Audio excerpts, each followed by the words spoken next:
মির্চি নিবেদন গল্প gold mine.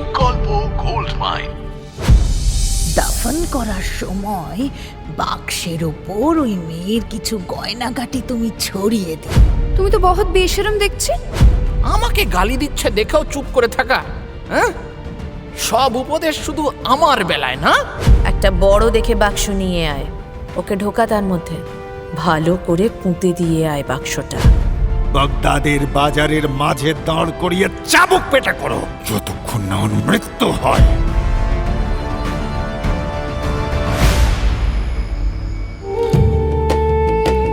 Mirchi গল্প গোল্ড মাইন শুনছেন আরব্য রজনী। আজ শুনবেন ঘনিম আয়ুব আর কুত্তালের কাহিনী।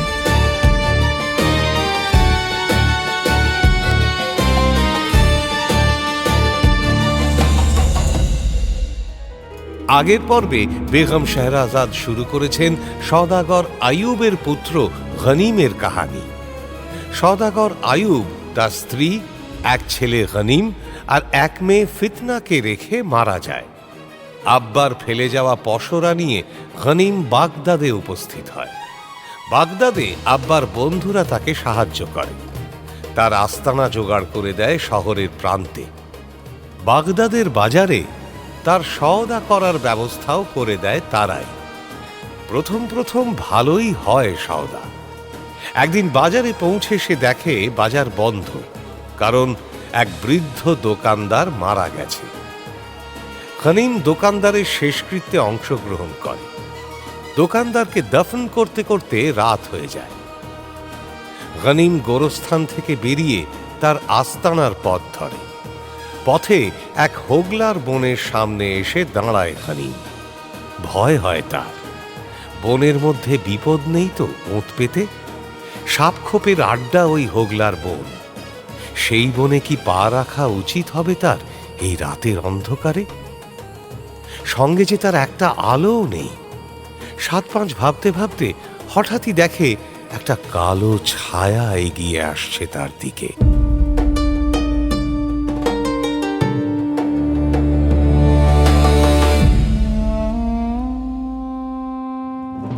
অন্ধকার রাত, আলো নেই সঙ্গে, আত্মরক্ষার মতো কোনো অস্ত্রও নেই। একা সে। গনিম আর বিপদ ঘটার অপেক্ষা করে না। সে প্রাণপণে ছুট দেয়। ছুটে সে ফিরতে চায় গোরস্থানে। আর কেউ না থাকুক, অন্তত গোরস্থানের পাহারাদার তো রয়েছে। কিন্তু পথ ভুলে সে ছুটতে ছুটতে বহুদূর চলে আসে, তবু গোরস্থানে পৌঁছতে পারে না। হাঁপ ধরে যায় তার, ঘেমে এনে একসা হয়ে যায়। তাও কোথায় সেই গোরস্থান? ছুটতে ছুটতে একটা বড় পাঁচিল দেখতে পায় গনিম। থমকে দাঁড়ায় সে। পাঁচিল মানে কোনো হাভেলি, কিন্তু এত অন্ধকার কেন ভিতরটা? বিপদের সময় তাড়াহুড়ো করতে নেই, খুব সাবধানে চলতে হয়, নইলেই ভুল হয় বারবার। তখন বিপদ আরও বেড়ে যায়। ঘনিম খুব সাবধানে পা টিপে টিপে পাঁচিল ধরে এগোয়।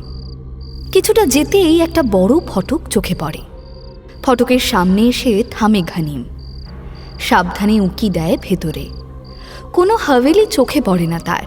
আরও ভালো করে দেখে কতগুলো কবর চোখে পড়ে। তাহলে এটা কি কোনো রাইসজাদার ব্যক্তিগত গোরস্থান হবে হয়তো, না হলে এমন পাঁচিল, এমন ফটক। আর তাছাড়া কবরের সংখ্যাও তো বেশি নয়। কোনো ধনী পরিবারের ব্যক্তিগত গোরস্থানই হবে। তা সে যাই হোক, গোরস্থানে ঢুকে পড়ে ঘনিম। বাইরে থাকার চেয়ে অনেক বেশি নিরাপদ অন্তত পাঁচিল ঘেরা ফটকওয়ালা গোরস্থান। গোরস্থানে ঢুকে ফটক বন্ধ করে দেয় সে। কিছুটা নিশ্চিন্ত হয় এবার রাতটা কাটিয়ে দিলেই হয়। আমাদের ধর্মে বলে গোরস্থানের চেয়ে সুরক্ষিত জায়গা আর দ্বিতীয়টি নেই। শুধু থুতু ফেলতে নেই এখানে। ইতিউতি ঘুরে একটা জুৎসই জায়গাও জুটে যায় রাত কাটাবার মতো। এই তো, এই কবরটার পাশেই শুয়ে পড়ি। বেশ শান বাঁধানো চাতাল, আর কি চাই? একেবারে লাজবাব ইন্তজাম। সারাদিনে ধকল কিছু কম যায়নি তার। শুতেই শরীর ছেড়ে দেয়। আর মোড়া ভেঙে শরীরটাকে টান টান করে শুয়ে ভাবে, বড্ড খিদে পেয়ে গেছে। সেই সকালে যা একটু খেয়ে বেরিয়েছিলাম আস্তানা থেকে, তারপর তো দানা পানি কিছুই পড়েনি। যাক, আর কি করা যাবে, এক রাত পেটে খিল মেরে পড়ে থাকি। ফুরফুরে হাওয়া বয়ে যায় তার শরীর ছুঁয়ে, চোখ লেগে যায় ঘুমে, রাত কাটতে থাকে নিজের খেয়ালে। হঠাৎ একটা শব্দে ঘুম ভেঙে লাফ দিয়ে উঠে বসে ঘানিম। কিসের কিসের শব্দ? এদিক সেদিক তাকিয়ে দেখে, কই, কিছুই তো নেই। গাছ থেকে নারকেল টারকেল পড়লো না তো? ওই তো, ওই আবার কেউ ঢুকেছে নাকি? হায় আল্লাহ! আর অপেক্ষা করে না ঘানিম, কাছেই একটা নারকেল গাছে চড়ে বসে সে। শুনতে পায় শব্দ করে ফটকটা খুলে দিল কারা যেন আসছে। এই রাতে, এত রাতে গোরস্থানে আসা স্বাভাবিক নয়। এত কি তারা যে সকাল পর্যন্ত অপেক্ষা করতে পারল না? নাকি চোর ডাকাত নয় তো? না, চোর ডাকাত নয়। ওরা তিনজন বাগদাদের খলিফা হারুন আল রশিদের 3 খোঁজা চাকর। তিনজনেই হাবসি, এক একটা চেহারা দৈত্যের মতো। ওদের নাম সবাব, কাফুর আর বুখাই। ঘানিম ওদের চেনে না। সে গাছের ওপর থেকে দেখে 3 হাবজি একটা বড় বাক্স এনে নামায় গোরস্থানে। একজনের হাতে একটা লণ্ঠন। বাক্সটা নামিয়ে লণ্ঠন তুলে এদিক ওদিক কিছু খোঁজে হাবজিটা। কিরে, কিছু পেলি? না, কিছুই দেখছি না তো। বেটা মূর্খ একটা, নিজের মুখের কাছে লণ্ঠন ধরলে থোড়াই না দূরে অন্ধকারের মধ্যে দেখা যায়। এই হাসবি না গাম্বাট, সবাই তাই করে। তা মুখের কাছে ধরবো না তো কি দূরে ধরবো? দূরে ধরবো কি করে? হ্যাঁ, এটা কিন্তু ঠিক বলেছে স্বভাব। দূরে ধরবে কি করে? তাই তো সবাই মুখের কাছেই লণ্ঠন ধরে দূরে অন্ধকারের মধ্যে খোঁজে। ওরে আমার কি বোধা এলো রে! খুঁজতে হয়তো এগিয়ে গিয়ে খুঁজতে পারছিস না। অত দিমাগ দেখাচ্ছিস কাকে? হিম্মত থাকে তো নিজে এগিয়ে গিয়ে খোঁজ না। যাবো, কিন্তু যদি শেয়াল টেয়াল সাপ টাপ কিছু থাকে, যদি কামড়ে দেয়? শিয়াল, সাপ? কিন্তু শিয়াল বা সাপে কি ফটক বন্ধ করতে পারে? তাও আবার হুড়কো টেনে। তার মানে বলছিস মানুষ ঢুকেছে এখানে? হ্যাঁ, তাই তো মনে হচ্ছে। ফটকটা তো খোলা থাকার কথা, তেমনই তো হুকুম দিয়ে রেখেছিলেন বেগম সাহেবা। আমাকে বলেছেন। কি বলেছেন? বলেছেন পাহারাদারকে বলা আছে ও রাতে ফটক খুলে রেখে সরে পড়বে, আর তোরা তোদের কাজ ছেড়ে চলে আসবি। মানে বেটা নির্ঘাত হুকুম মানেনি, ভেতর থেকে ফটকে হুড়কো দিয়ে বসে আছে। সামনে এসো, আমাদের বেগম সাহেবা পাঠিয়েছেন। এই চুপ! কি করছিস মাথা মোটা? কেন ডাকছি? ভুলে গেলি? বেগম সাহেবা খুব গোপনে সবকিছু করতে বলেছেন। পই পই করে বলে দিয়েছেন কেউ যেন জানতে না পারে। মাথা মোটা কোথাকার! ও, তাহলে এখন কি করব? আমার মনে হয় বসে অপেক্ষা করাটাই ভালো। দেখে বুঝে যা করার করি। ধরা পড়লে বেগম সাহেবার কি হবে জানি না, কিন্তু আমাদের গর্দান কিন্তু নিশ্চিত। খলিফা আমাদের ছাড়বেন না, তার পেয়ারের রক্ষিতা বলে কথা। তোর কি বুদ্ধি রে কাফুর! আমি হলে তো এত কিছু ভাবতেই পারতাম না। ঠিক বলেছিস, আর আমি তো ভাবা শিখিনি, কেউ শেখায়নি তো। ভাই কাফুর, আমাকে শেখাবি? কি শেখাবো? ওই কিভাবে ভাবতে হয়।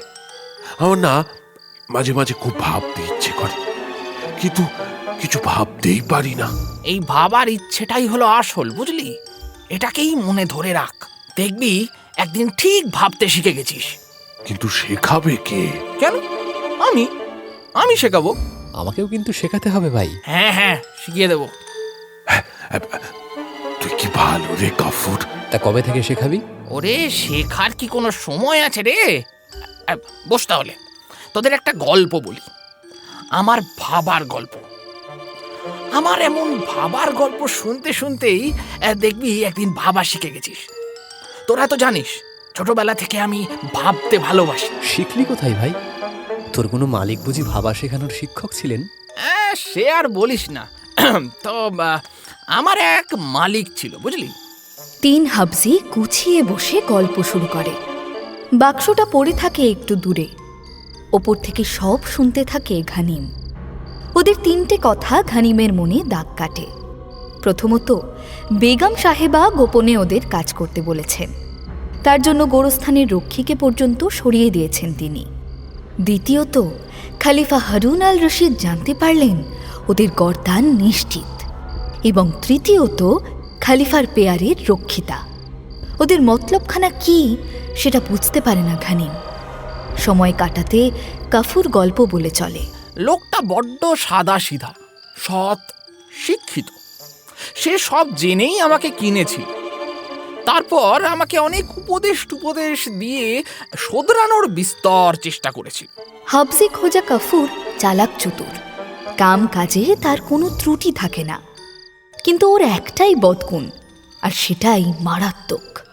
ও বছরে একটা মিথ্যে কথা বলে, এবং যেমন তেমন মিথ্যে নয়, সেই মিথ্যের চোটে লোকের ক্ষতি হয়, মারাত্মক ক্ষতি।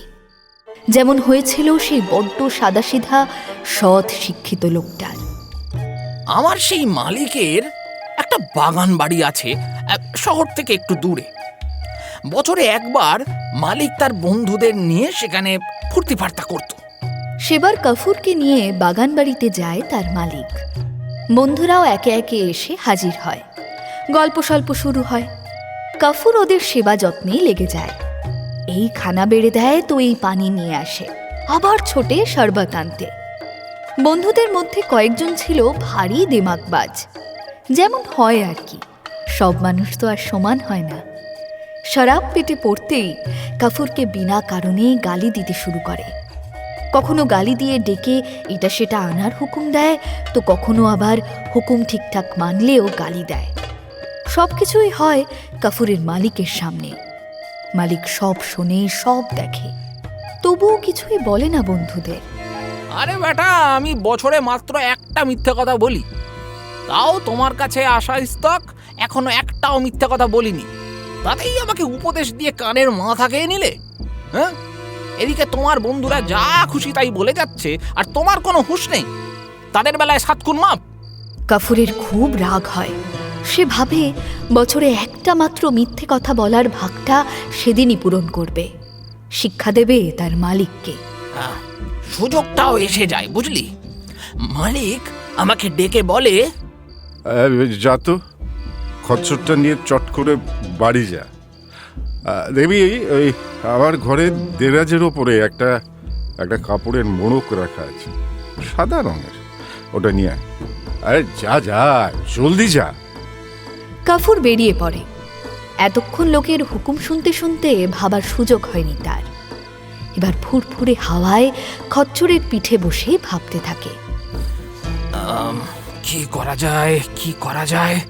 ভাবতে ভাবতে প্রায় যখন পৌঁছে গেছে মালিকের বাড়ি, তখনই মতলবটা তড়াক করে ঝলসে ওঠে মগজে। আরে তাই তো, এবার দেখ মজা। কাফুর খচ্চরটা থেকে নেমে পড়ে রাস্তায়। রাস্তা তখন খাঁ খাঁ করছে। মানুষ কেন, কুকুর পর্যন্ত নেই ধারে কাছে। সে রাস্তার পারে ধুলোর মধ্যে খানিক গড়াগড়ি খায়, চুলগুলো এলোমেলো করে। তারপর খচ্চরের পিঠে উঠে জব্বর এক খোঁচা দেয় খচ্চরের পেটে। খচ্চরটা চিৎকার করে ডেকে ঊর্ধ্বশ্বাসে ছুট লাগায়। ছুটতে ছুটতে মালিকের বাড়িতে এসেই খচ্চরটাকে ছেড়ে ধপাস করে পড়ে যায় বাড়ির সদরের সিঁড়িতে। পড়ে চিৎকার করে ওঠে সে, মালকিন, মালকিন, ও মালকিন গো, কি সর্বনাশ হলো, কি সর্বনাশ হলো। সর্বনাশের নামে কে না ভয় পায়। শুধু কি তার মালকিন, বাড়ির সকলে ছুটে আসে সদরে। মালিকের ছেলে আর বাকি নফর চাকররা তাকে টেনে বসানোর চেষ্টা করে, তাকে পুছতাছ করে। মেয়েরা ড্যাব ড্যাব করে চেয়ে থাকে তার দিকে। তার আর কান্না থামানোর নাম নেই, বরং আরও বেড়ে চলে। শেষে অনেক কান্নাকাটির পরে একটু সামলে বলে, মালিক আর নেই গো মালকিন, মালিক আর নেই গো মালকিন। কি মালিক আর নেই মানে? মালকিনের তো চোখ কপালে ওঠার জোগাড়।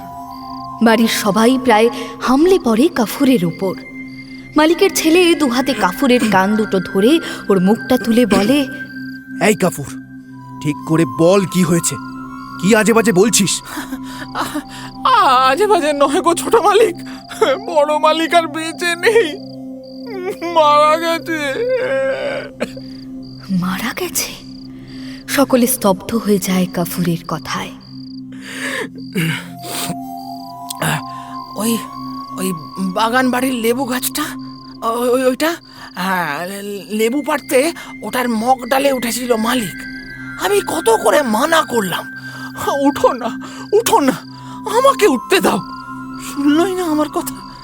আর যেই না ওটা মড়মড় করে ভেঙে পড়লো ডালটা, আর মালিক। এত সুন্দর সাজিয়ে গুছিয়ে কেউ যদি মিথ্যে বলে আর সঙ্গে জুৎসই অভিনয়, তাহলে কার না বিশ্বাস হয়? মালকিন তো চিৎকার করে ওঠে, না! মালিকের ছেলে মেয়েরা সব ডুকরে কেঁদে ওঠে। কারোর খেয়ালে থাকে না কিছু। সদরের সিঁড়িতেই পা ছড়িয়ে বসে কান্নাকাটি শুরু করে। পাড়াপড়শিও কান্না শুনে জড়ো হয়। তারাও সব শুনে হায় হায় করে ওঠে। বাগান বাড়িতে যে যেতে হবে, গিয়ে মৃতদেহটা নিয়ে আসতে হবে, তারপর কবর দিতে হবে, এসব আর খেয়াল হয় না কারোর। আমার তো দারুণ মজা হয়। বেশ হয়েছে, আমাকে গালি দিচ্ছে দেখেও চুপ করে থাকা। হ্যাঁ, সব উপদেশ শুধু আমার বেলায় না? দারুণ জব্দ করেছিলি তো। এমন জব্দ করার কথা তো আমরা ভাবতেই পারবো না। মাথা দিয়ে আসবে না আমাদের। তারপর কি হলো? তোর মালিক যখন জানতে পারলো তখন? আরে দাঁড়া দাঁড়া, এখানেই শেষ নয়। আমি তো বা ওদের ওভাবে কাঁদতে দেখে বা সুযোগ টুযোগ বুঝে ওখান থেকে সরে পড়লাম। ওই সব মোড়ক টোড়ক গুলো আর নিলাম না। জানতাম নিয়ে লাভ নেই, মোড়ক খোলার আগেই মেহফিল ভেঙে যাবে। কেন? ভেবে বুঝলি বুঝি? ভাবার কি আছে, আমার তো ভাবা হয়ে গেছে আগে। খচ্চরটার পিঠে চড়ে গান গাইতে গাইতে বাগান বাড়ির রাস্তায় চললাম। বাগান বাড়ির কাছাকাছি আসতেই দিলাম খচ্চরটার পেটে এক খোঁচা। খচ্চরটা আবার চিৎকার করে দিল ছুট। একেবারে মেহফিলের মাঝখানে মকপলের ফরাসের ওপর গিয়ে থামলো। সবাই রে রে করে উঠল। আবার অভিনয় শুরু করে কাফুর। খচ্চর থেকে ইচ্ছে করে পড়ে যায়।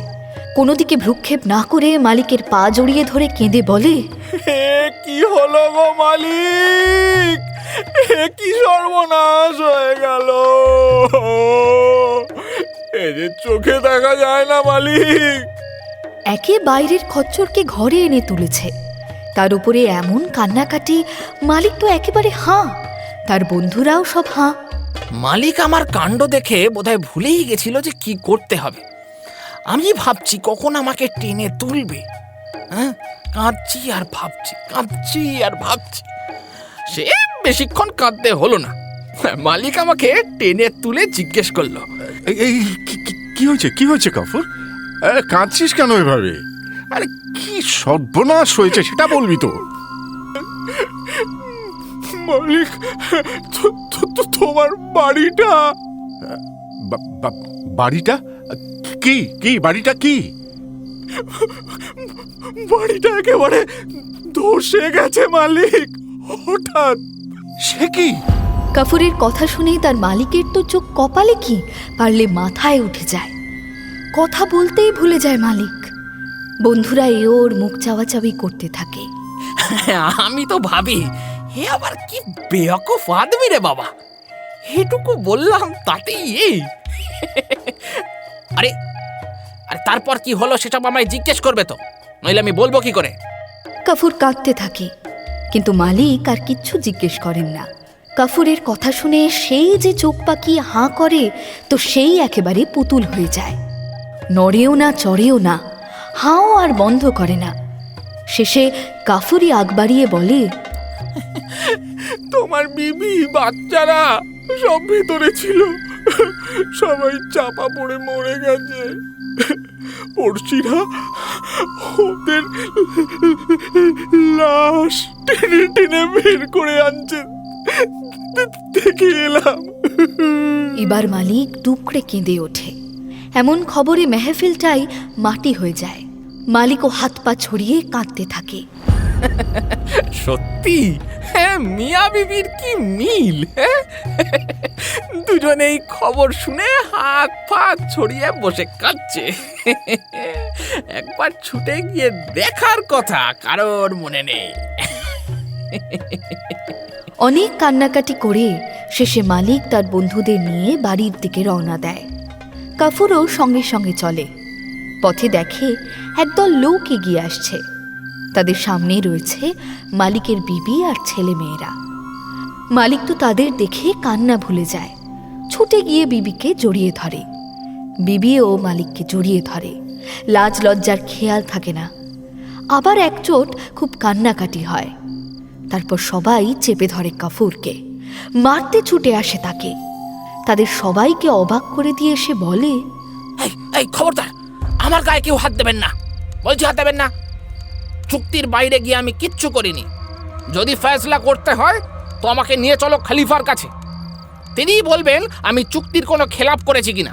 কি বলছে বেটা? সবাই তো কাফুরের কথা শুনে অবাক হয়ে যায়। এত বড় কাণ্ড করেছে আর বলছে চুক্তির খেলাপ করেনি। আরে চুক্তি তো দূরের কথা, একটা মারাত্মক অপরাধ করেছে সে। আগে তো ওর ধোলাই দেওয়া উচিত। আরে না না, দাঁড়াও সবাই। ও নিশ্চয়ই কিছু একটা মতলব ভাবছে, আর ওর গায়ে হাত পড়লে আমাদের বিপদ হতে পারে। নিয়ে চলো ওকে খলিফার কাছে। খলিফা হারুন আল রশিদ তো কাফুরের কাণ্ড শুনে প্রচণ্ড রেগে যান। হুজুর, আপনার শাস্তি আমি মাথা পেতে নেব, কিন্তু আমার একটা শেষ কথা বলার আছে হুজুর। আচ্ছা, তা কি কথা?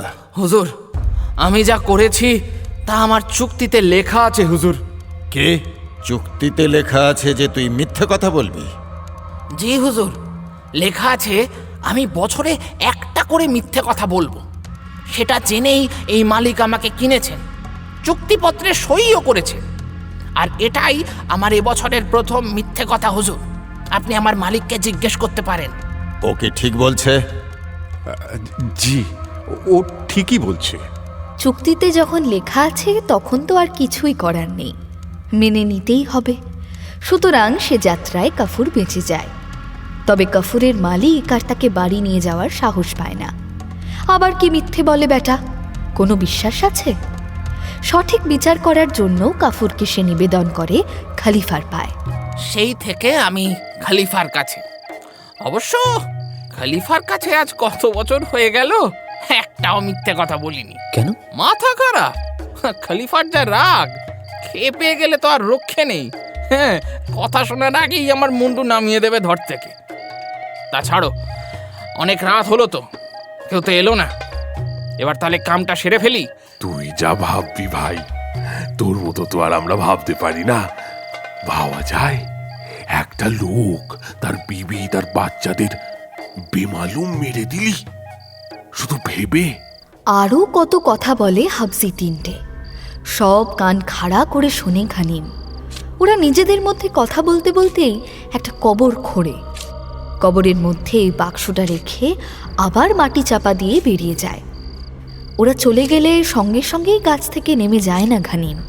সূর্য ওঠা পর্যন্ত অপেক্ষা করে গাছেই। ভোরের আলো ফুটলে সে নেমে পড়ে গাছ থেকে। চারদিক দেখে নিয়ে কবরের আলগা মাটি সরাতে থাকে।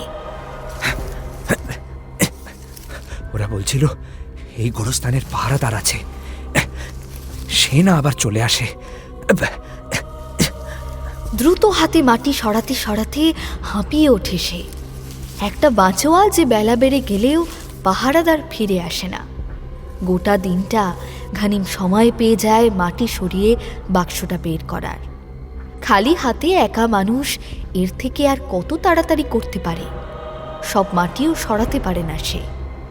শুধু বাক্সর ডালাটা খোলা যায় এমন ব্যবস্থা করতেই বিকেল হয়ে যায়। ঘানিম খুব সাবধানে ডালাটা খোলে, আর খুলেই তার চোখ একেবারে ছানা বড়া।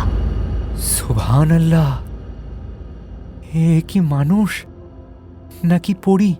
পড়ন্ত বিকেলের সোনালি আলোয় সে দেখে তার জীবনে দেখা সেরা সুন্দরীকে। বয়স অল্প, তার গায়ের রং শাহী কেশর ফিরনির থেকেও রসালো, ঠোঁট দুটো লাল গোলাপের পাপড়ি যেন। সুরমাটানা চোখ দুটো বুজে আছে ভাগ্যিস, খুললে হরিণীয় লজ্জায় চোখ লুকোতো। মেয়েটাকে দেখে ফিদা হয়ে যায় ঘানিম, ভুলে যায় যে মেয়েটাকে দফন করে গেছে ওরা। বড্ড ছুঁয়ে দেখতে ইচ্ছে করে একবার। হাত বাড়ায় সে মেয়েটার দিকে, তার কপালের এলোমেলো চুলগুলো আলতো হাতে সরিয়ে দেয়। হাত নেমে আসে গাল বেয়ে, গাল থেকে ঠোঁটে, আর তখনই চমকে ওঠে সে আবার। এ কি, এ যে শ্বাস পড়ছে। ঘানিম ভাবে মেয়েটার বাড়ির লোক হয়তো ভুল করেছে, মারাত্মক ভুল। মেয়েটাকে ভেবেছে মারা গেছে, কিন্তু এ তো মরেনি। এই তো এখনো নিঃশ্বাস নিচ্ছে, খুব ক্ষীণ তবুও তো। তাহলে কি মেয়েটা জ্ঞান হারিয়ে এভাবে পড়ে আছে? পানি কোথায় পাই এখন? অস্থির ঘানিম এদিক ওদিক চায়, পানির কোনো চিহ্নই নেই। একটা ডাব যদি পাড়া যেত গাছ থেকে তাহলে ভালো হতো, কিন্তু সেটা কেটে পানি বের করবে কি করে? এমন ফালতু সব ভাবনা ভাবতে ভাবতে ঘানিম লক্ষ্য করে মেয়েটা যেন নড়ে ওঠে। বাক্সের মধ্যে কষ্ট হচ্ছে ওর। ক্লান্ত ঘানিম মেয়েটাকে কাঁধে তোলে, টেনে হিঁচড়ে গর্ত থেকে উঠিয়ে জমিতে শুইয়ে দেয়, নাড়া দিয়ে ডাকে, এই মেয়ে, এই মেয়ে, শুনছো? এই মেয়ে, শুনছো?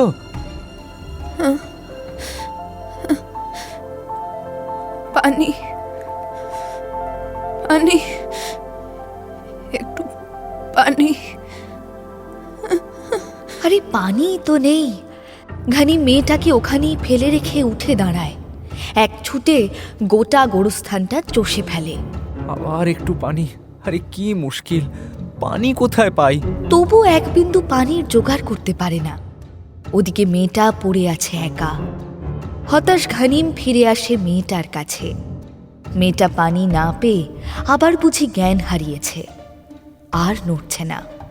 ঘানিম তাকে আবার টেনে হিঁচড়ে কাঁধে তুলে গোরস্থান থেকে বেরিয়ে পড়ে। অনেক ঘুরে শেষে পথের সন্ধান পায় ঘানিম। একটা ভাড়ার খচ্চরও পেয়ে যায়। মেয়েটাকে খচ্চরের পিঠে চড়িয়ে নিয়ে সে নিয়ে আসে নিজের আস্তানায়। তারপর কি করবো এখন আমি? আমি কি হাকিম ডাকবো? হ্যাঁ, পানি, পানি।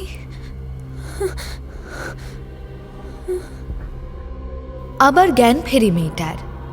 পানি চায় সে। ঘানিম ছুটে ঘরের কোণ থেকে পানি এনে ধরে তার মুখের সামনে।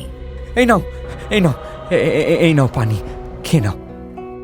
খেতে কি পারে বেচারি কখনো? সে যে চোখই মেলতে পারছে না। ঘানিম তাই বসে পড়ে তার মাথার কাছে। তার মাথাটা কোলের ওপর তুলে অল্প অল্প করে পানি ঢালে তার ঠোঁটের ফাঁকে। মেয়েটা খায়। তারপর গোটা রাতটা যে কিভাবে কেটে যায় কে জানে। ঘানিম ঠায় বসে থাকে মেয়েটার মাথা কোলে নিয়ে, চেয়ে থাকে তার মুখের দিকে। কত কিছু ভাবে সে, সবই ফালতু কথা যত। রাত ভোর হয়, সকাল আসে। মেয়েটার ডাকে চমকে চোখ মেলে চায় ঘানিম। আমি কোথায়? ক্লান্তিতে কখন যে ঘানিমের চোখ লেগে গেছিল বুঝতে পারেনি সে। ঘুম ভাঙে মেয়েটার ডাকে। চোখ মেলেই দেখে মেয়েটা তার হরিণ চোখ মেলে চেয়ে আছে তারই মুখের দিকে। উঠে বসেছে সে। ঘানিম দ্রুত উঠে পড়ে বিছানা ছেড়ে। কি বলবে ঠিক বুঝতে পারে না সে। মানে আমার মানে এটা আমার আস্তানা। তুমি? আমি আমি আমি আমি ঘানিম আয়ুব খান। ব্যাস ওইটুকুই। তারপর সেই যে চুপ করে মেয়েটা তো করেই। কত কিছু জানতে চায় ঘানিম। বলছি, কেমন লাগছে তোমার? খিদে পেয়েছে? মানে তোমার নামটা যেন কি আমার জানা হয়নি। বলছি পানি দেবো একটু? না মানে বাড়ি যাবে না তুমি? আচ্ছা তোমার তোমার বাড়ি কোথায়? মেয়েটা চুপ করে বসে থাকে বিছানার ওপর, কথাও বলে না, কাঁদেও না। হাসার তো কোনো প্রশ্নই নেই। মেয়েটাকে ছেড়ে বাইরেও বেরোতে পারে না ঘানিম। সেদিনেরও সওদাটা মাটি হয়, কিন্তু কি করা যাবে। শেষে বিকেলের দিকে মেয়েটা বলে, আমার খিদে পেয়েছে। ঘানিম ছুটে যায় বাজারে। দুম্বার চাপ, রুটি, সরুয়া আরও কত কিছু কেনে। কিন্তু ও এগুলো খেতে পারবে তো? আম্মিকে দেখেছি আমার শরীর খারাপ হলে ফল খাওয়াতো। আপেল, খেজুর, বাদাম, আখরোট, আঙুর আরও কত ফল কেনে ঘানিম। আচ্ছা একটু মিষ্টি নেব? অত মিষ্টি একটা মেয়ে, নিশ্চয়ই ও মিষ্টি খেতে খুব ভালোবাসে। বাজারের সেরা হালুয়া, বরফি আরও কত মিষ্টি কেনে ঘানিম। তবুও সংশয় কাটে না। আস্তানায় ফিরে সব খাবার মেয়েটার সামনে সাজিয়ে সরে দাঁড়ায় সে। মেয়েটা তার মুখের দিকে অবাক চোখে চেয়ে বলে, তুমি খাবে না? দু একদিনের মধ্যেই মেয়েটার সঙ্গে ভালো দোস্তি হয়ে যায় তার। ব্যবসাপত্র সব লাটে ওঠে। মেয়েটাকে ছেড়ে এক মুহূর্ত থাকতে যেন ইচ্ছে করে না তার। ইচ্ছে হয় সব সময় ওর দিকে তাকিয়ে বসে থাকতে। তুমি এভাবে আমার দিকে তাকিয়ে থাকো কেন? কি দেখো এত? জানি না, তাহলে দেখতে ভালো লাগে। তুমি নাকি সওদাগর? হ্যাঁ তো। তোমার কি সারাদিন কোনো কাম কাজ নেই? এই যে বসে বসে তোমাকে দেখা। তুমি তো বহুত বেশরম দেখছি। কয়েকটা দিন স্বপ্নের মতো কেটে যায়। একটা ঘরে দুটি প্রাণী, দুনিয়ায় যেন আর কেউ নেই।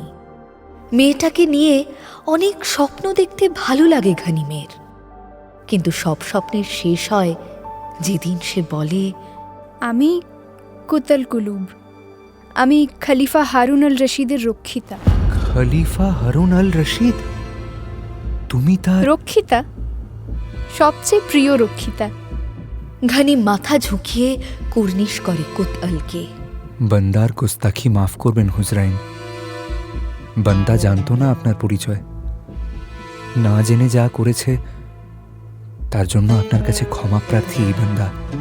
হায় আল্লাহ, এ কি হলো তোমার? এমন করছো কেন? এই তো বেশ ভালোই ছিলে, বেশ হেসে হেসে মিষ্টি মিষ্টি কথা বলছিলে। খামাখা উঠে দাঁড়িয়ে এভাবে কথা বলছো কেন? আপনি স্বয়ং খলিফার সম্পত্তি, আমি সাধারণ এক সওদাগর। আমার যে আপনার সঙ্গে এভাবেই কথা বলা দস্তুর। আপনি আমাকে তুমি আপনি করে বলছো? হঠাৎ একটা অদৃশ্য দেওয়াল উঠে যায় দুজনের মধ্যে। একটা ঘরে দুটো প্রাণী, তবুও তারা যেন একজন আরেকজনের থেকে কত দূরে। হুকুম করেন তো আপনাকে পৌঁছে দিয়ে আসি খলিফার দরবারে হুজরাইন। ও, আমি তোমার উপর বোঝা হয়ে গেছি না? বড় ভারী বোঝা। না না, আপনি ভুল বুঝবেন না আমায়। আমার মতলব অন্য। আমি বলছি, কোথায় আপনার প্রাসাদ আর কোথায় এই ছোট্ট কুঠুরি? কিন্তু সেই প্রাসাদেই যে আমাকে খুন করার ষড়যন্ত্র হয়েছে, আর এই কুঠুরিতে আমি আমার জান ফিরে পেয়েছি। ষড়যন্ত্র? হ্যাঁ, ষড়যন্ত্র। আমাকে দুনিয়া থেকে সরিয়ে দেওয়ার ষড়যন্ত্র। খলিফা হারুন আল রশিদের সবচেয়ে প্রিয় রক্ষিতা কুত আল কুলুব। খলিফের খাস বেগম জুবেদার চেয়ে কদর তার কম কিছু নয় খলিফার কাছে। হেন সুখ নেই যা বেগম জুবেদা উপভোগ করেছে কিন্তু কুত আল পায়নি। হিরে, জহরত, মতি, চুনিতে মোড়া তার জীবন। তার জন্য আলাদা মহল বরাদ্দ আছে খলিফার প্রাসাদে। তার সেবায় নিযুক্ত 10,000 বাঁদী। তার সুরক্ষায় মোতায়েন খলিফার 1,000 খাস প্রহরী। তাদের ধোঁকা দিয়ে আপনাকে খুন করার চেষ্টা করলো কে? বলছি, সব বলছি ঘানিম মিয়া। শুধু একটা অনুরোধ, দোহাই তোমার, আমাকে আপনি করে বলো না। প্রতি রাতে খলিফা কুত আলকে সঙ্গ দিতেন। কুত আলীর সঙ্গে অনেকটা সময় কাটাতেন। কোনো কোনো রাতে ঘুমিয়েও পড়তেন কুত আলীর কোলেই। খলিফার খানা আগলে ঠায় বসে থেকে রাত কাটাতো খাস বেগম জুবেদা। কতদিন আর সহ্য হয় তা বেগমের? খলিফার খাস বেগম তিনি, বাগদাদের অহংকার। তার স্বামী আর সকলের জন্য খলিফা, কিন্তু তার জন্য তো তার স্বামী। নিজের স্বামীর ওপর অধিকারটা কি কোনো মেয়ে খোয়াতে পারে? কখনোই না। কিন্তু তাই বলে করারও কিছু ছিল না তার। কুত আলীর 10,000 বাঁদী বা 1,000 প্রহরীর থেকেও বড় রক্ষক খলিফা স্বয়ং। তাকে ধোঁকা দিয়ে কুত আলকে সরিয়ে দেওয়া অসম্ভব ছিল। সেটা সম্ভব হয় হঠাৎ করে। একদিন খাস বেগম জুবেদা জানতে পারে যে খলিফা চলেছেন সীমান্ত প্রদেশে। সেখানে নাকি শত্রুরা আক্রমণ করেছে। খবরটা দেয় খাস বেগমের থুত্থুরি বুড়ি বাঁদী। কুত আলকে সরানোর বুদ্ধিটাও সেই দেয়। শোনো বেগম, এমন মৌকা আর জুটবে না। এই মৌকায় পথের কাঁটা হাটাও। অনেক সহ্য করেছ তুমি, কিন্তু কি করে? ওই 10,000 বাঁদী আর 1,000 প্রহরীকে না হয় আমি সরিয়ে দিলাম এক হুকুমে, কিন্তু ওই মেয়েটার কি গলা টিপে ধরবো? না না, ও আমার দ্বারা হবে না। আরে, এই বুদ্ধি নিয়ে তুমি বেগম হয়েছ, তাই তোমার এমন মরণ দশা। খুন করতে গেলে কি গলা টিপতে হয় নাকি? হ্যাঁ, তাহলে তুই কি বলিস? বুকে ছুরি বসিয়ে দেব? ছুরি কেন বসাতে যাবে বেগম, তাও নিজে হাতে? বেগম জুবেদা ওসব কিচ্ছু করে না। বুড়ি দাসীর বুদ্ধিতে সে কুত আলের বাঁদী আর প্রহরীদের সরিয়ে দেয় এক হুকুমে। সেদিন সকালে খলিফা গেছেন সীমান্ত প্রদেশে। কুত আলের খাস বাবুর্চিকে হাত করে রাতের খানায় ঘুমের ওষুধ মিশিয়ে দেয়। খুব কড়া ওষুধ। ওষুধ মেশানো খানা খেয়ে শেষ করতে পারে না কুত আল। তার আগেই ঘুমিয়ে পড়ে। তখন বুড়ি দাসী আর 3 হাবজিকে নিয়ে কুত আলের মহলে উপস্থিত হয় বেগম। হাবজিদের নির্দেশ দেয়, শোন, একটা বড় দেখে বাক্স নিয়ে আয়, ওকে ঢোকা তার মধ্যে। তারপর খলিফার যে গোরস্থানটা আছে ওই পশ্চিমের জঙ্গলের ধারে, ওখানে চলে যা। ভালো করে পুঁতে দিয়ে আয় বাক্সটা। পাহারাদারকে বলা আছে ও রাতে ফটক খুলে রেখে সরে পড়বে। তোরা তোদের কাজ সেরে চলে আসবি। যা। হাবজিরা আর কি করে? বেগম জুবেদার হুকুম বলে কথা। কুত আল যতই খলিফার সবচেয়ে প্রিয় রক্ষিতা হোক না কেন, বেগম তো সে নয়। সুতরাং তারা একটা বড় বাক্স এনে কুত আলের দেহটা বাক্সে ভরে ফেলে।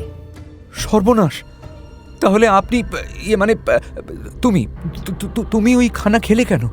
আগে বুঝিনি তো, কিছুই জানতাম না আমি। সেদিন সন্ধে দেখি আমার বাঁদীরা তাড়াহুড়ো করছে। জিজ্ঞেস করতে বলল বেগম জুবেদা নাকি খলিফার মঙ্গল কামনায় আল্লাহর দরবারে দোয়া চাইবেন। খলিফার প্রাসাদের সবাইকে থাকার হুকুম দিয়েছেন সেখানে। রোজকার মতো সেদিনও আমাকে সাজিয়ে দিয়ে ওরা চলে গেল। তুমি গেলে না? আমাকে বলেনি তো। আর তাছাড়া কোনো শুভ কাজে রক্ষিতাকে কি পছন্দ করে কেউ? সবার চোখে তারা যে পাপী। কিন্তু তুমি তাহলে খানাটা খেলে কেন? অন্তত সেদিন রাতে খানাটা না খেলেই তো হতো। ওইখানে ঘুমের ওষুধ আছে, আগে জানলে তো খেতাম না। তুমি জানলে কখন? ঘুমিয়ে পড়ার সময়। বেগম জুবেদা যখন ওই হাফসিদের নিয়ে আমার ঘরে আসে, তখন আমার তন্দ্রা এসেছে। সারা শরীর ছেড়ে দিয়েছে, চোখ খুলতে পারছি না। আমি বেগমের সব কথা শুনতে পাই, কিন্তু কিছু করার ছিল না, আমার করার ক্ষমতাই ছিল না। তারপর তারপর আর কি? ঘুম ভাঙে যখন দেখি তোমার কোলে মাথা রেখে শুয়ে আছি। বুঝলাম। তাহলে তো খলিফার কাছে ফিরে গেলে আবার তোমার জান নিয়ে টানাটানি হতে পারে। ফিরতে তো আমাকে হবেই। খালিফা এখনো বোধহয় ফেরেননি। ফিরলে উনি খোঁজখবর করে আমাকে নিয়ে যাবেন। তা যাবেন, তবে যদি উনি জানতে পারেন যে তুমি বেঁচে আছো এবং আমার এখানে আছো, কিন্তু সেটা কি উনি জানেন? জানেন না।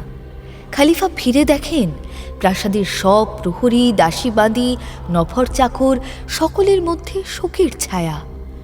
সন্দেহ হয় খালিফার। তার প্রাসাদের দায়িত্বে থাকা বিশ্বস্ত উজির জাফরকে জিজ্ঞেস করেন, জাফর, জি হুজুর। কি ব্যাপার? সকলে এত মনমরা কেন? কি হয়েছে? আজ্ঞে হুজুর, কুত আল কুলুব আর নেই হুজুর।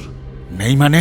আজ্ঞে হুজুর, আপনি যেদিন রওনা হলেন সেদিন রাতেই। না না, আমি বিশ্বাস করি না। হুজুর, প্রাসাদের পিছনের চত্বরে গোরস্থানে তাকে দাফন করা হয়েছে। আমি দেখতে চাই, আমি দেখতে চাই। খালিফা যে ফিরে এসে কুত আলের মৃতদেহ দেখতে চাইবে সেটা আগেই আন্দাজ করেছিল বেগম। আন্দাজটাও অবশ্য করে দিয়েছিল বেগমের সেই থুত্থুরি বুড়ি দাসী। বেগমের কানে কানে বলেছিল সে, বলি ঝোঁকের বসে তো মেয়েটাকে পাঠিয়ে দিলে গোরস্থান।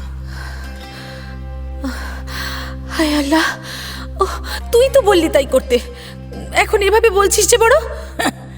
আমি বলেছি বটে, মানছি, 100 বার মানছি, কিন্তু তাই বলে নিজের বুদ্ধি খরচ করবে না একটু? সবই কি আমায় বলে দিতে হবে নাকি? কি কি বলতে হবে তোকে? এই প্রাসাদের কানায় কানায় তো সব এক একটা তোমার বরের ওই ইমানদার বান্দা ওঁত পেতে আছে, খবর খুঁজে বেড়াচ্ছে হরদম। কোন খবরটা খলিফার কানে তুলে তোষামত করা যায়, তাদের জন্য কি ভেবেছ শুনি? ওই যে উজি জাফর রোজ দুবেলা করে তোমার খোঁজ নিয়ে যাচ্ছে, ওই হয়তো দেখবে কান ভাঙাবে। হ্যাঁ, তাই তো। হিমা, এই এখন কি করব আমি? শোনো বেগম, ওই হাবসিগুলো ফিরলে প্রথমেই একটা মূর্তি সমাধি বাক্সয় ভরে দাফন করো প্রাসাদের চত্বরে। একটা মূর্তি আমি দেখে রেখেছি আগে থেকে, সাদা পাথরের মেয়ে মানুষের মূর্তি। আর হ্যাঁ, দাফন করার সময় বাক্সের ওপর ওই মেয়ের কিছু গয়নাগাটি তুমি ছড়িয়ে দিও, আর সবাইকে বলো যে ওকে নগ্ন করে দাফন করা হয়েছে। কেমন? যা, নগ্ন কেন? বলো যা, এটাও জানো না যে মেয়ে মানুষদের নগ্ন করে দাফন করলে কোনো পুরুষ আর তাকে দেখতে পারে না, এমনকি তার স্বামীও না। হ্যাঁ, আরে তেমনই তো বলা আছে আমাদের ধর্মে। তাই তো বাক্সের ওপর ওই গয়নাগুলো ছড়াতে বলছি। তোমার স্বামীর তো মতির ঠিক নেই, যদি এসে কবর খোঁড়ায় তাহলে ওই গয়না দেখেই শান্ত হয়ে যাবে, ভিতরের মূর্তিটা আর দেখবে না। হ্যাঁ, আর শোনো, ওই যে ওই হাবসিগুলো ফিরলেই ওদের দিয়ে তুমি কিন্তু কাজটা সেরে ফেলো। ভোর হওয়ার আগেই কিন্তু সব সেরে ফেলা চাই। হ্যাঁ, নইলে সবাই জানতে পেরে যাবে যে। হ্যাঁ, এটা একদম ঠিক বলেছিস, ঠিক বলেছিস। ঠিকই বলেছিল বুড়ি দাসী। খালিফার নির্দেশে কবর খোঁড়া হয়, কিন্তু বাক্স খুলে আর মৃতদেহ দেখেন না খালিফা। বাক্সের ওপরে গয়না দেখেই তিনি বলেন, থাক থাক, আর খুঁড়তে হবে না, বুঝিয়ে দাও। তবে কোতালকে সরিয়ে যত সহজে বেগম জুবেদা স্বামীকে ফিরে পাবে ভেবেছিল, ততটা সহজ কিন্তু হয় না। কুত আলের শোকে খালিফা সম্পূর্ণ ত্যাগ করেন নারী সঙ্গ, এমনকি তার বেগমদের থেকেও দূরে সরিয়ে নেন নিজেকে। দরবারের পাশে একটা ছোট কামরায় আশ্রয় নেন তিনি। আড়ম্বর ছেড়ে ফকিরের জীবনযাপন করতে থাকেন।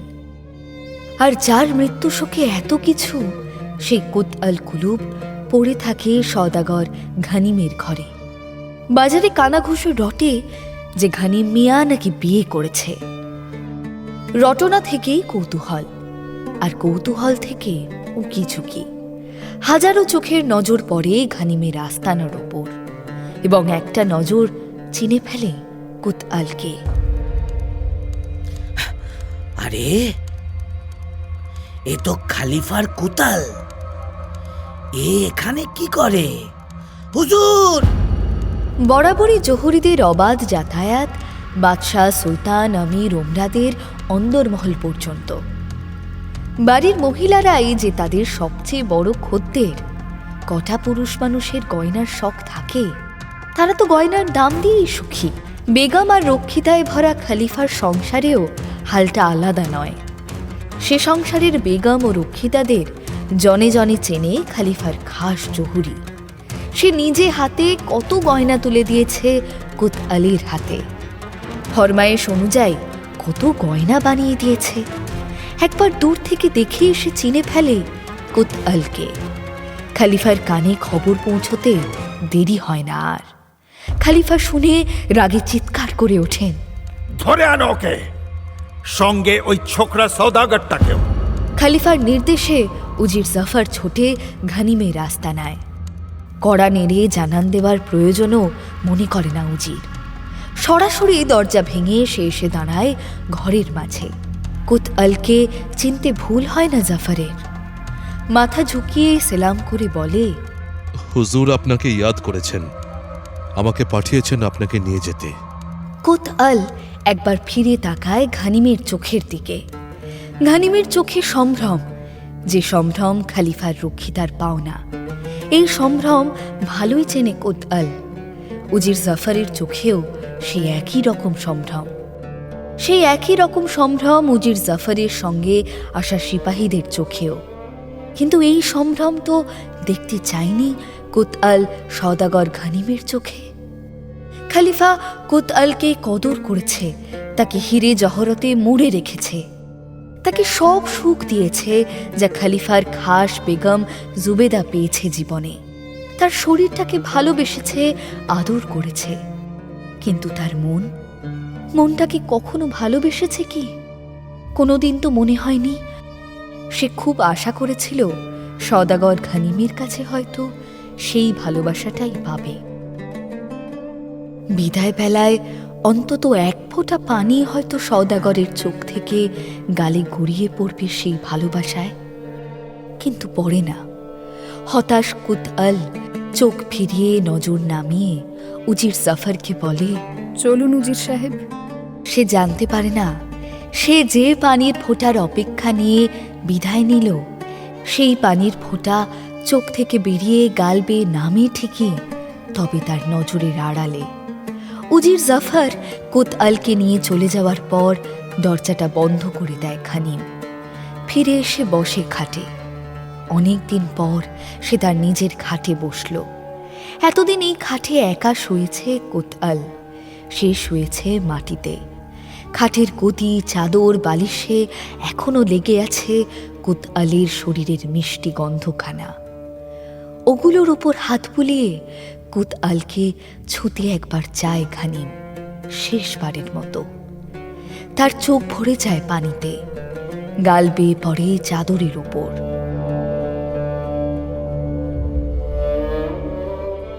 বেশরম, আমি বিশ্বাস করি না।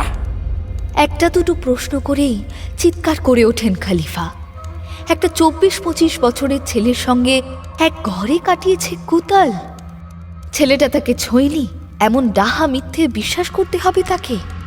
যাকে দেখলে খলিফার দিল পাগল হয়ে যায়, যাকে দেখলে খলিফার মতো মহা শাসক নিজেকে বশে রাখতে পারেন না, নিজের হুঁশ খুইয়ে ফেলেন, টুকরো টুকরো করে ছিঁড়ে খেতে ইচ্ছে করে, তাকে এত কাছে পেয়েও ছেলেটা ছুঁয়ে দেখেনি? হতেই পারে না। যেটা স্বয়ং খলিফা পারেন না, সেটা একটা সাধারণ ছেলে পারবে কি করে? সুতরাং খলিফা হুকুম দেন, জাফর, হুকুম হুজুর। এই মেয়েটাকে এক্ষুনি অন্ধকার কুটুরিতে বন্দি করো, আর ওই সওদাগরকে বাগদাদের বাজারের মাঝে দাঁড় করিয়ে চাবুক পেটা করো, যতক্ষণ না ওর মৃত্যু হয়। হুজুর, হুজুর আপনি ভুল করছেন, আপনি ভুল করছেন হুজুর, আমি সত্যি বলছি। খলিফার সিপাহী ছোটে বাগদাদের শহরে। তার আগে খবর ছোটে। খলিফার খাস জহুরি ছুটে এসে কড়া নাড়ে ঘানিমের আস্তানায়। পালাও গানিম মিয়া, পালাও, দেরি করো না।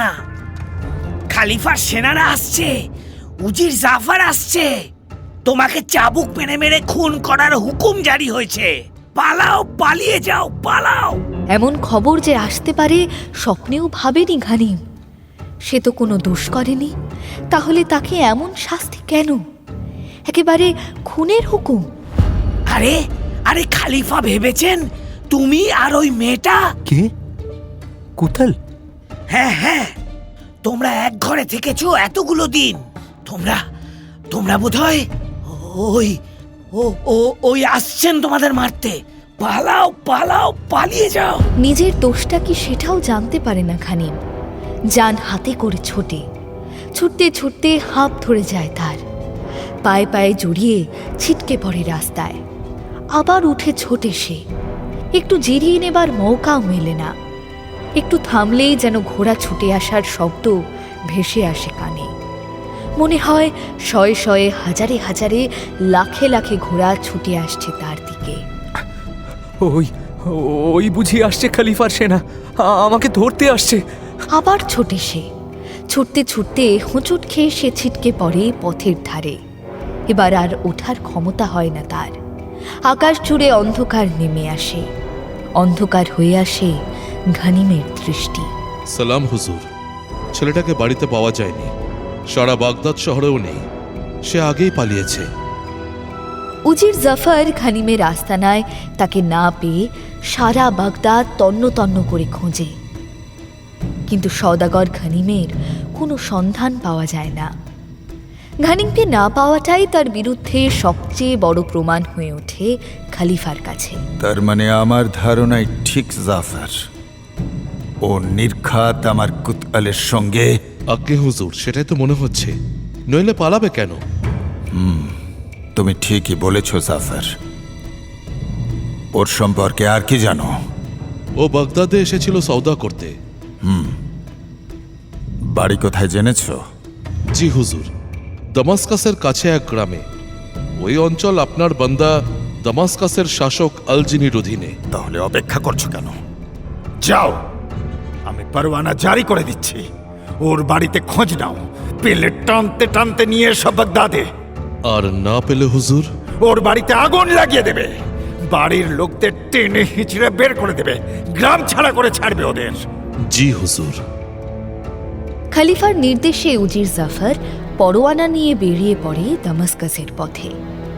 ঘানিমের বাড়িতে তার মা আর বোন ফিতনা জানেই না যে কি বিপদ ধেয়ে আসছে তাদের দিকে। ঘানিমের বিপদের সংবাদও তাদের কাছে নেই। আর ঘানিম সে কোথায়? সেটা জানার জন্য যে আজ রাত পর্যন্ত অপেক্ষা করতে হবে বেহেন। ভোর হয়ে গেছে যে, জাহাপানার নামাজের সময় হয়ে গেছে। তারপর ওর কত কাজ। সালতানিয়াত সামলানো কি সামান্য ব্যাপার? এসব ফালতু কথা কেন বলছো বেগম?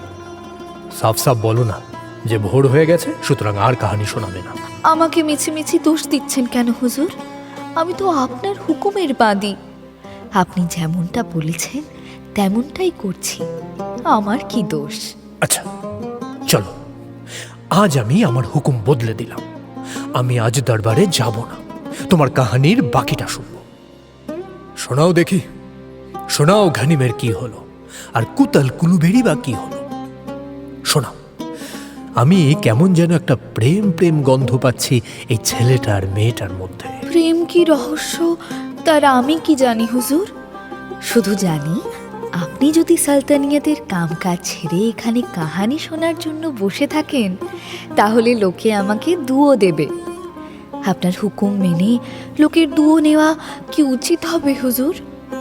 কেন দুয়ো দেবে কেন? বারে লোকে বলবে না তাদের সুলতানকে আমি বশ করেছি। সালতানিয়াতে তার মন নেই আর। হ্যাঁ, কথাটা ভুল কিছু বলবে না বেগম। বশ তো তুমি আমাকে করেছই। তাই বলে লোককে সেটা বলার সুযোগ করে দেওয়া কি ঠিক হবে হুজুর? আরে ছাড়ো তো, আর যখন বলবে না তখন আর অজুহাত দেওয়ার দরকার নেই। আমি চলে যাচ্ছি। শুধু শুধু একটা কথা, আচ্ছা ঘনিম কি মারা গেল? তবা তবা, মারা যাবে কেন হুজুর? তাহলে যে কাহানিটাই শেষ হয়ে যাবে। তাহলে ওই যে বললে ঘনিম হোঁচট খেয়ে পড়ে তারপর ওঠার ক্ষমতা হয় না আর? বেচারা ক্লান্ত হয়ে যেতে পারে না বুঝি?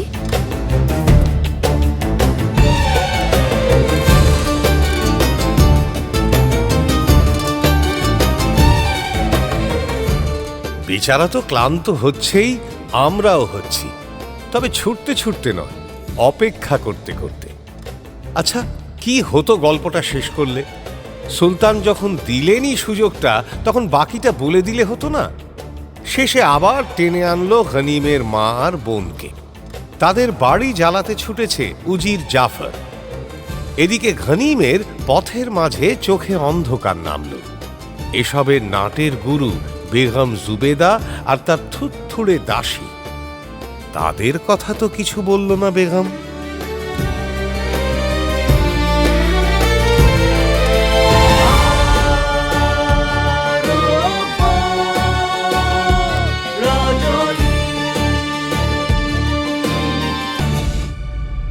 মির্চি গল্প গোল্ড মাইনে শুনলেন আরব্য রজনী। গল্প পাঠে শেখর, শাহরিয়ার, অমিত দে, দুনিয়াজাদ, বর্ণালী দে বর্মন, শেহরাজাদ, সাঁজবাতি দাস, ঘনিম, আরজো জানা, সবাব, আলাপন মুখার্জি, কফুর, অভিজিৎ বিশ্বাস, বুখাইত, সায়ন্তন ঘোষ, মালিক, পার্থ রয়, মালকিন, গার্গী হর চট্টোপাধ্যায়, খলিফা, সুদীপ্ত ঘোষ, কুতল কুলুব, চিত্রাঙ্গী রয়, বেগম জুবেদা, আম্রপালি ঘোষ মিত্র, জাফর, রামস্বরূপ গাঙ্গুলি, ছেলে অচ্যুতানন্দ সাহা। নাট্যরূপ শিবাশিস বন্দ্যোপাধ্যায়, নাট্যরূপ সহায়তা শুদ্ধ সত্য দাশগুপ্ত, শব্দগ্রহণ ও আবহ সত্যজিৎ সেন, শব্দ পরিকল্পনা ও মিশ্রণ সব্যসাচী মুখার্জি, পরিচালনা শাওলি মজুমদার, সৃজনশীল পরিচালনা ইন্দ্রাণী চক্রবর্তী, প্রযোজনা প্যাস্টেল এন্টারটেইনমেন্ট। মির্চি গল্প গোল্ড মাইন আপনার জন্য exclusively Mirchi Bangla YouTube channel এবং গানা অ্যাপে।